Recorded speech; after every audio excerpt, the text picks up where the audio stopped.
So I know I'm typically known as the skin guy for Valorant, making Valorant content for children, but think of me as a mixture of a McSkillet and Ode Pixel. Less German, but more German. And today we're going to be ranking each and every knife in CS2 from worst to best. Let's get right into it. And I'm just going to be doing default knife types in this video, just so you guys know. If you want to see any patterns or stuff like that, smash a like. Coming in at number 19, we got the gut knife, also known as the butt knife, the literal fattest knife in Counter-Strike, and the easiest knife to hate. You hate Americans, you hate this knife. Easy as that.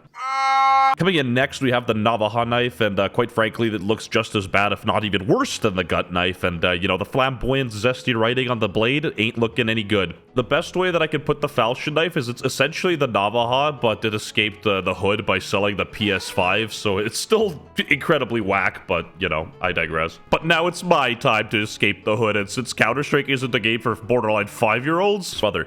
What's better than having one shitty knife? Exactly, having two shitty knives. Here comes trouble, make it double, baby. See, now I'd understand if this was The Last of Us, you're out here surviving a zombie apocalypse, but what are you really surviving? Your DoorDash addiction? You got a gut hook for fish, you got like serrated blades, but like what do you really need that for? 5 Whoppers and 5 more Whoppers.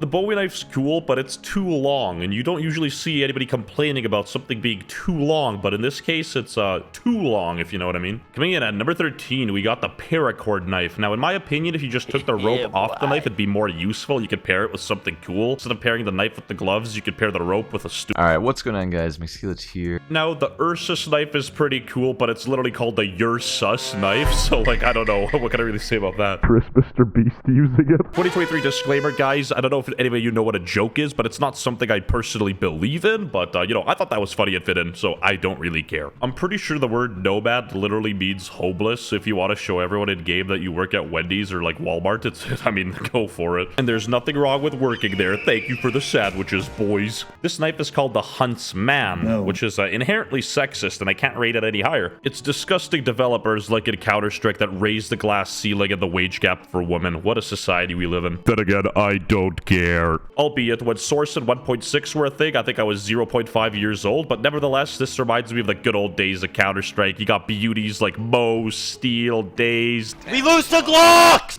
You got great websites like CSGO Diamonds. If you know, you know. Coming in at number 8, we have the flip knife, and this is where I actually think the knives start getting good. Now, a funny little story for you guys. Back when I was 15, gambling on Counter-Strike, because I don't know how that was legal, but, you know, we were all doing it.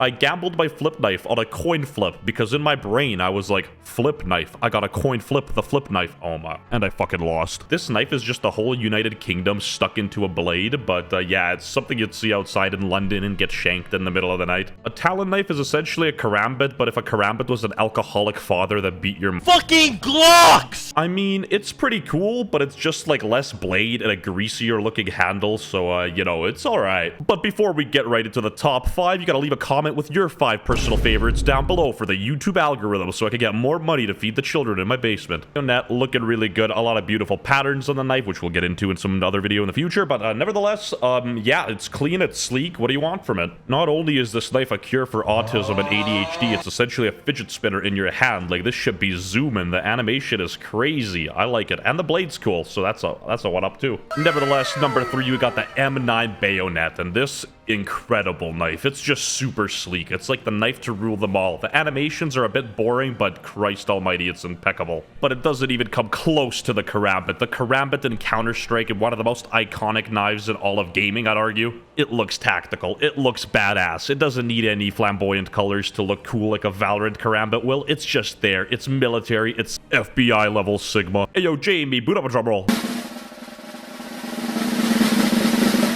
It's the butterfly knife. Got the word butt in it. Who doesn't like that? Whether you're straight or gay. Nevertheless, I am a lot biased because I own this knife in Counter-Strike, and my goal is to manipulate the market, but who am I kidding? You guys can't afford a butterfly knife anyway, but you can afford to sub to my channel. Let's go! 'Cause I'm feeling like I'm running and I'm feeling like I gotta get away, better know that I don't.